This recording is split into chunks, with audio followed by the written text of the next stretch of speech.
Nah, sudah banyak desa binaan dari beberapa perguruan tinggi ya. Salah satu yang saya sebutkan tadi dari kampus Universitas Surabaya ini sudah memberikan satu pendampingan ya, yang akhirnya mempunyai dampak positif.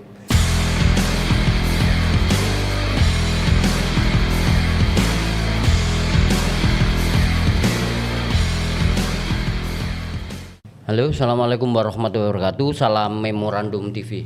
Terima kasih untuk kali ini kita menggelar podcast bersama Bapak Freddy Purnomo, anggota DPRD Jawa Timur dari Komisi A dari fraksi Golkar.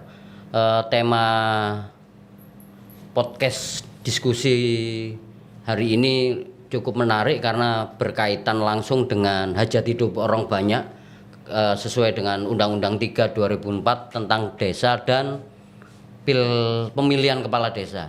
Kenapa ini terkait hajat hidup orang banyak? Karena sepengetahuan saya, masyarakat di desa itu sangat membutuhkan perhatian penuh dengan pemerintahan desa. Banyak potensi desa yang memang butuh digali dan potensi desa yang bisa mesejahterakan kehidupan masyarakat desa.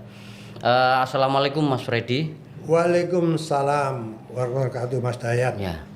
Mas Freddy, ketika kita ngomong desa, potensi apa sebenarnya sebelum masuk ke perubahan undang-undang, menunggu perubahan itu, Mas Freddy? Jadi kalau bicara potensi, tentunya dulu urusan pemerintahan desa diatur di Undang-Undang 32 2004 ya. Itu masuk dalam konteks pemerintahan umum gitu ya. Tetapi seiring dengan semangat percepatan ya pembangunan di basis desa, maka seiring terbitnya Undang-Undang 23 dan 2014 desa dipisah pemerintah desa. Jadi ada Undang-Undang 23 dan 2014 itu mengatur tentang pemerintahan umum ya. Terus desa diatur di dalam Undang-Undang 6 2014 dan sekarang kan sudah berubah lagi dengan terbitnya Undang-Undang 3 tahun 2024. Ya. Itu ya, potensinya sangat banyak ya, justru untuk mempercepat istilahnya dalam proses pembangunan di semua bidang ya. Justru wilayah yang paling bawah itu adalah desa. Teritorialnya yang langsung bersentuhan langsung dengan masyarakat atau publik. Makanya desa ini memegang potensi itu ya. Khususnya Jawa Timur ya. Jawa Timur ini sudah tidak ada lagi istilah desa tertinggal atau miskin. Yang ada desa maju dan desa maju yang ya mandiri. Intinya itu. Itu yang sudah ada. Maka desa miskin sama desa tertinggal sudah nggak ada. Ada kurang lebih 7.700 sekian ya, desa di Jawa Timur. Ya, semua mempunyai apa? Potensi. Ciri khas ya masing-masing daerah. Misalkan kalau di daerah Terawas itu hampir semua desa itu menjadi desa wisata karena potensi iklimnya itu memungkinkan untuk mengangkat kearifan lokal ya. Apalagi di daerah Terawas memang daerah yang berbukitan dekat dengan dengan Gunung Penanggungan. Itu kan banyak situs sejarah peninggalan Majapahit. Makanya di sana sangat potensi, makanya di sana itu sudah termasuk desa mandiri. Nah, salah satu objek wisata sudah dikelola langsung oleh BUMDes. Ini memberikan satu corak atau kekasan tentang masalah desa ya, dan juga sudah menjadi satu sensitivitas. Dan kebetulan ada 7 desa ya di Kecamatan Terawas itu menjadi binaannya dari Universitas Surabaya. Dari aspek manajerial, terus termasuk dalam pengelolaan tata kelola objek wisatanya sudah sangat maju sekarang. Gitu. Mas, terkait Undang-Undang 3 2024 tentang desa dan tentang pemilihan kepala desa, Mas Freddy di Komisi A dengan perubahan, menunggu perubahan peraturan pemerintah Mas ya. Itu seberapa penting sih sebenarnya untuk kepentingan kemajuan desa? Jadi gini, sebagaimana amanah di dalam Undang-Undang 6 2014 jabatan kepala desa kan hanya 6 tahun. 6 tahun. Bisa diperpanjang sampai dengan 3 kali ya. 3 periode. 3 periode. Terus kemudian setelah itu terbitlah Undang-Undang 3 2024 yang kaitannya perpanjangan jabatan kepala desa dari 6 tahun 8 tahun, tetapi hanya bisa jabat 2 periode. 2 periode. Pada saat sebelum atau sesudah, yang penting dia tidak boleh lebih dari 2 periode. Nah, undang-undang itu kan berlaku sejak ditetapkan dengan terbitnya lembaran negara ya, lembaran negara. Tetapi seiring dengan masa transisi dari Undang-Undang 6 2014 ke Undang-Undang 3 2004, ini kan sudah ada jeda waktu yang itu juga menjadi satu konsekuensi terjadi kekosongan jabatan. Status quo. Ya, bukan status quo, kekosongan jabatan. Jadi jabatan. bukan status quo. Di tingkat desa ya? Tingkat desa, yang itu otomatis berakhir di saat menjelang ditetapkannya Undang-Undang perubahan Undang-Undang 6 14 menjadi Undang-Undang 3 2004. Ya, otomatis kan saat lembaran negara. Itu kurang lebih ada 125-an ya. Lah itu kan akhirnya sekarang tidak terisi dengan jabatan kepala daerah definitif. Karena apa? Di dalam undang-undang yang diamanahkan, di dalam konteks untuk pilihan kepala desa itu diatur secara teknik melalui peraturan pemerintah. Nah, peraturan pemerintah ini yang belum terbit sampai sekarang. Makanya jabatan kepala desa yang kosong itu ex officio dijabat oleh pejabat yang ada di kecamatan.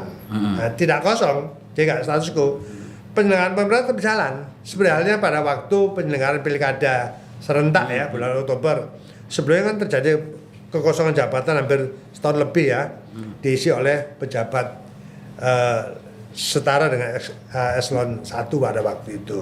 Nah, intinya itu aja. Jadi tidak ada status quo, tapi pemerintah masih berjalan. Kemungkinan kalau saya kemarin hasil konsultasi ke Kemendagri dan teman-teman di Komisi 2 DPR RI, itu bisa jadi tahun 2026 nanti akan diselenggarakan. Baru.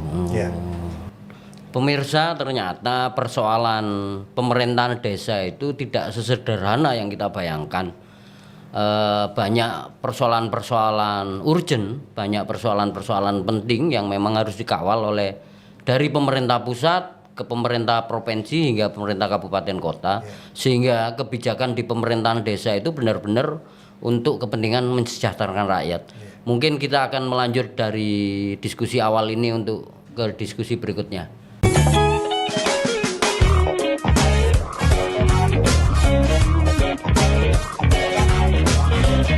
Oke pemirsa, kita lanjut pada sesi kedua. Ternyata dari diskusi awal tadi Mas Freddy menjelaskan persoalan-persoalan teknis tentang pemerintah desa, di mana pemerintah desa mempunyai peran urgent untuk mengawal kesejahteraan. Mas Freddy, mungkin ini kita melanjutkan lagi dengan diskusi lebih mendalam. Pemerintah desa itu kan menjadi pusat pembangunan lokal. Pusat pembangunan lokal, pengelolaan sumber daya lokal, banyak hal yang bisa berpotensi itu, sehingga di pemerintah provinsi itu ada pendampingan desa maju sama desa mandiri. Sejauh ini Mas Freddy melihat potensi itu seperti apa dan pengelolaannya harus seperti apa itu? Jadi gini ya, dari segi aspek manajerial ya, tentunya desa itu kan daerah teritorial. Makanya ada sinergitas antara pemerintah provinsi dan kabupaten terkait dengan masalah peningkatan sumber daya manusia. Makanya ada training yang diberikan oleh pemerintah provinsi ya, baik itu kepala desanya maupun perangkat desa. Karena perangkat desa ini kan ibaratkan aparatur desa yang juga membantu petinggi desa ya atau kepala desa dalam pemerintah, terutama dalam aspek manajerial. Nah, manajerial ini memang tidak semua orang itu memahami ya. Dari aspek manajerial ada beberapa aspek ya. Salah satunya adalah dalam tata kelola keuangan desa. Tata kelola keuangan desa kan harus mengarah kepada masalah good government, clean government kan gitu ya, dalam rangka supaya itu menjadi transparansi, akuntabilitas dan juga tata kelola bisa ditanggungjawabkan. Nah ini kan tidak semua orang yang memahami itu. Maka perlu ada pendampingan. Nah, pendampingan salah satunya itu tadi melalui training dan juga melibatkan beberapa unsur perguruan tinggi di dalam pendampingan. Nah, sudah banyak desa binaan dari beberapa perguruan tinggi ya. Salah satu yang saya sebutkan tadi dari kampus Universitas Surabaya ini sudah memberikan satu pendampingan ya yang akhirnya mempunyai dampak positif di dalam kemajuan desa dimaksud, terutama dalam mengelola potensi desa yang ada yang saya sebut tadi, desa wisata. Nah, oleh karenanya sumber keuangan desa ini kan ada bermacam, ada DD, dana desa ya, ada ADD, alokasi dana desa, terus ada BKD, bantuan dana khusus desa dari provinsi. Kalau DD itu kan dari pemerintah pusat, terus ADD dari kabupaten. Terus ada sumber lain yang saya sebut tadi, melalui potensi alam ya yang bisa dikelola, itu memberikan satu dampak positif untuk penambahan PAD desa. Ini termasuk dorongan Koperasi Merah Putih yang sekarang oleh pemerintah pusat itu harusnya bisa dimanfaatkan oleh desa Mas ya, peluang itu. Saya juga belum tahu ya, saya juga bukan saya mengkritik ya, saya juga nggak tahu ya, toh itu semua yang penanggung jawab adalah kepala desa. Apa bedanya Koperasi Desa Merah Putih dengan BUMDes? Ini saya takutnya nanti jangan sampai terjadi overlap, karena penanggung jawabnya sama.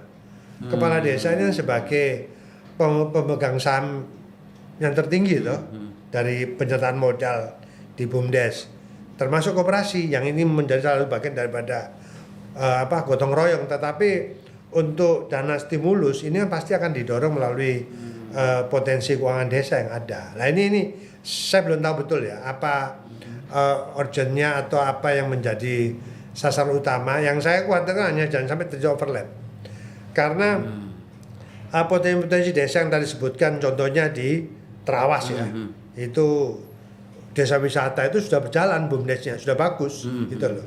Nah, apakah nanti Koperasi Merah Putih ini hanya dalam konteks untuk pengembangan UMKM ya, sebagai karya lokal menjadi satu karya lokal yang bisa dikembangkan melalui upaya-upaya usaha desa yang bergabung di dalam Koperasi Merah Putih. Itu mungkin gitu.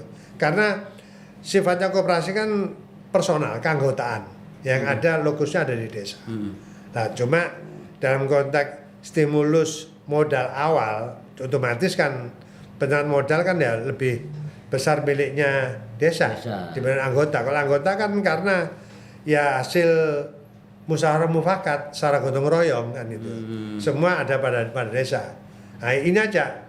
Jadi saya belum tahu apa sasaran objeknya. Cuma saya jangan sampai terjadi overlap antara BUMDes dan Koperasi Merah Putih. Saya juga nggak tahu apa yang melatar belakangi ujung-ujung munculnya Koperasi Merah Putih. Kan sudah ada namanya KUD ya. KUD itu kan sudah sampai level desa kan gitu. KUD yang ada misalkan KUD kecamatan ya otomatis anggota di desa.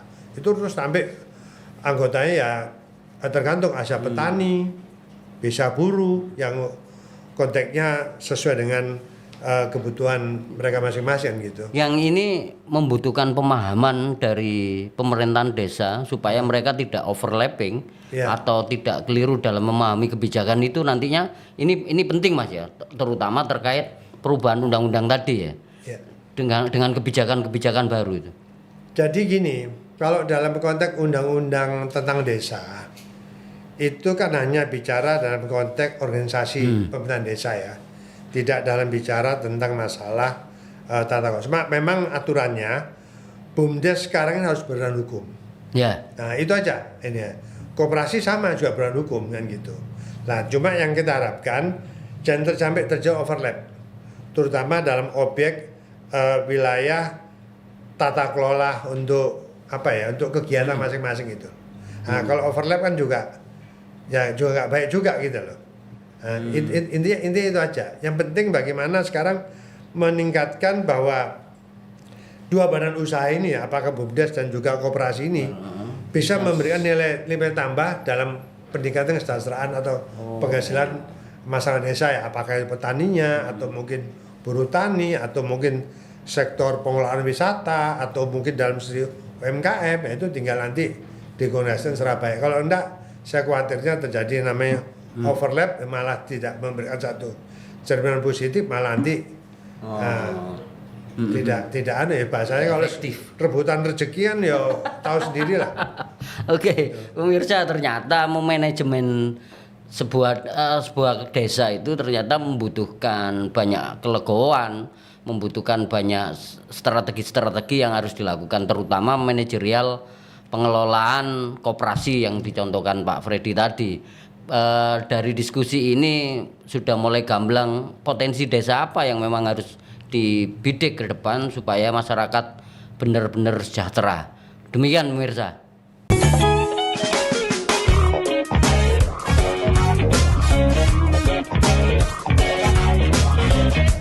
Pemirsa, diskusi berikutnya kita agak masuk ke dalam, yaitu terkait peningkatan kualitas hidup masyarakat desa.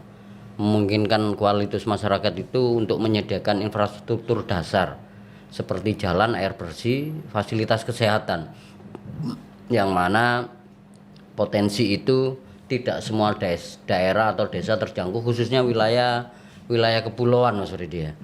Selain itu pengembangan ekonomi lokal yang tadi disampaikan Mas Freddy, setiap desa terutama di beberapa yang mempunyai potensi wisata alam, mereka mengembangkan potensi itu, dan ketika dikelola secara manajemen benar bisa meningkatkan kesejahteraan, termasuk pelestarian budaya dan lingkungan hidup. Mas Freddy, menurut Mas Freddy sendiri, ketika mengawal pemerintahan desa dengan perubahan undang-undang tadi, gimana sih sebenarnya Mas, pelestarian budaya, lingkungan hidup, pengembangan ekonomi lokal harusnya yang dilakukan sehingga tadi yang dikhawatirkan Mas Freddy tidak terjadi overlapping, tidak terjadi benturan kepentingan untuk mensejahterakan rakyat.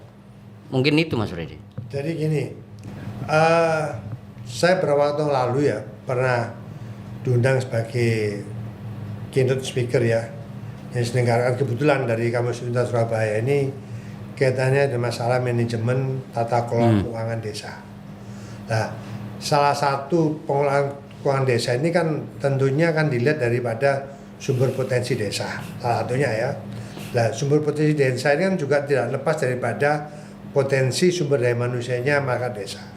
Nah, kalau dari dua aspek, sumber desa apa sumber pendapatan desa sudah potensi, sumber daya manusia sudah potensi, tentunya saya langsung akan memberikan nilai tambah peningkatan kesejahteraan. Nah, apakah sudah terjadi? Sudah Mas ya. Di beberapa desa saya lihat begitu.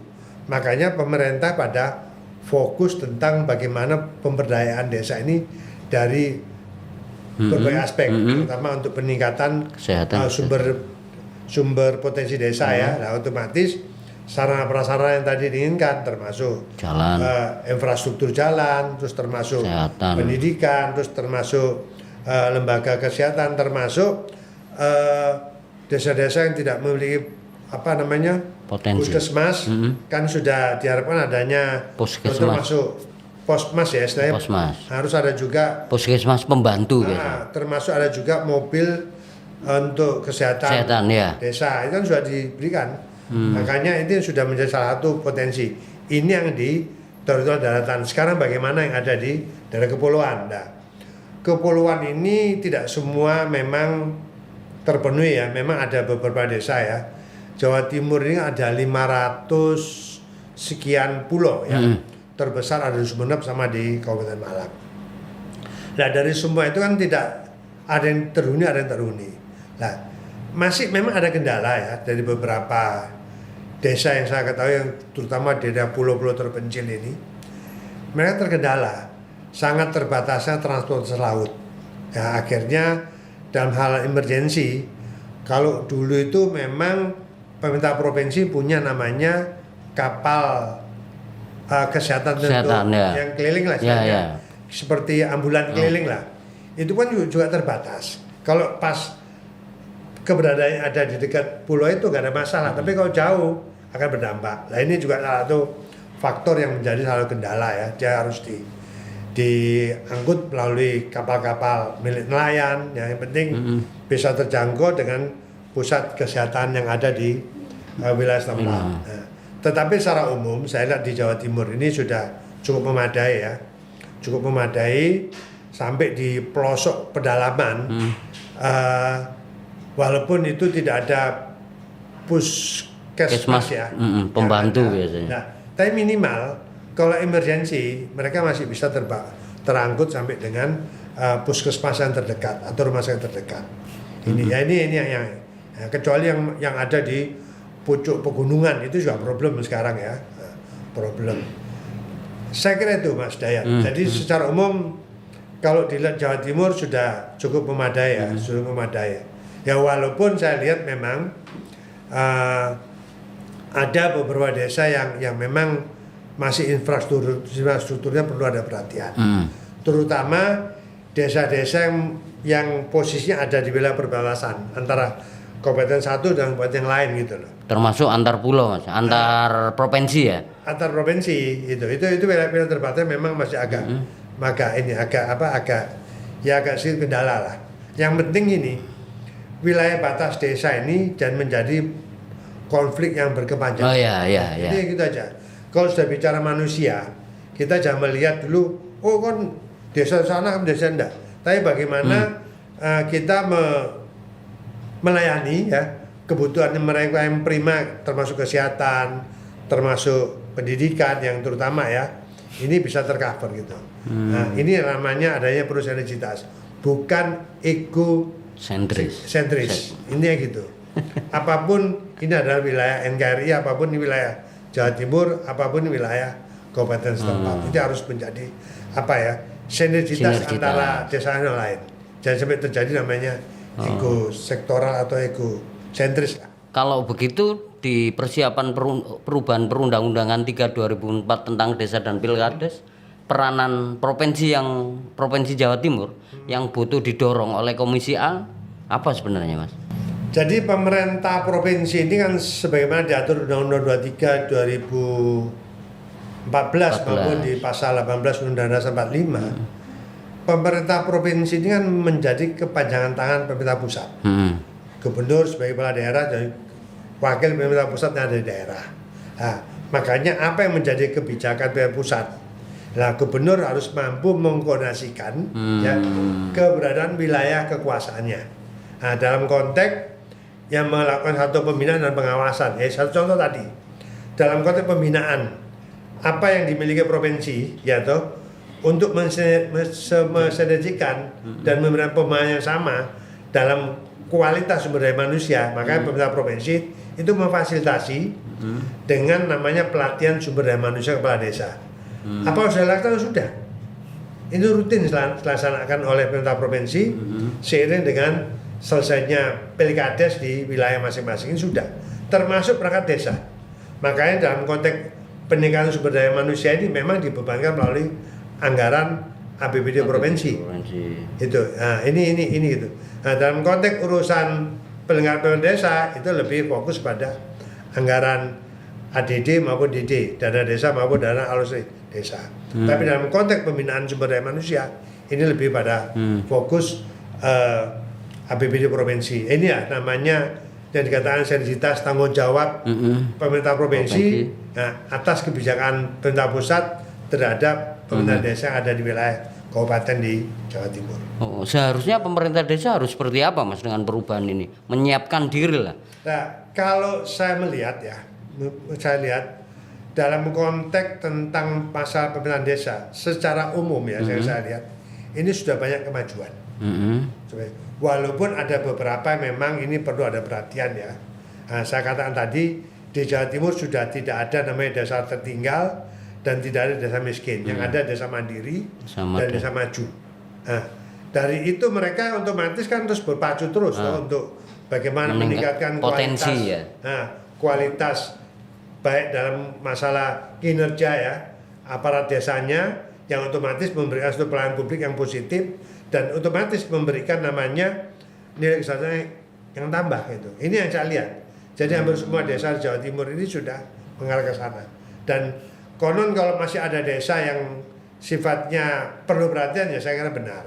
Ada desa yang mungkin daerahnya saya anggap ya dari potensi alamnya sangat terjal ya, dan ini juga menghambat dalam konteks infrastruktur atau mungkin transportasi antara kebutuhan masyarakat untuk menuju ke pusat ibu kota atau pusat kecamatan itu terhambat.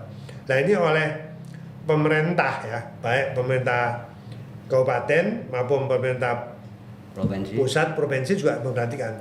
Tapi pemerintah provinsi ini lebih bicara kepada sumber daya manusianya.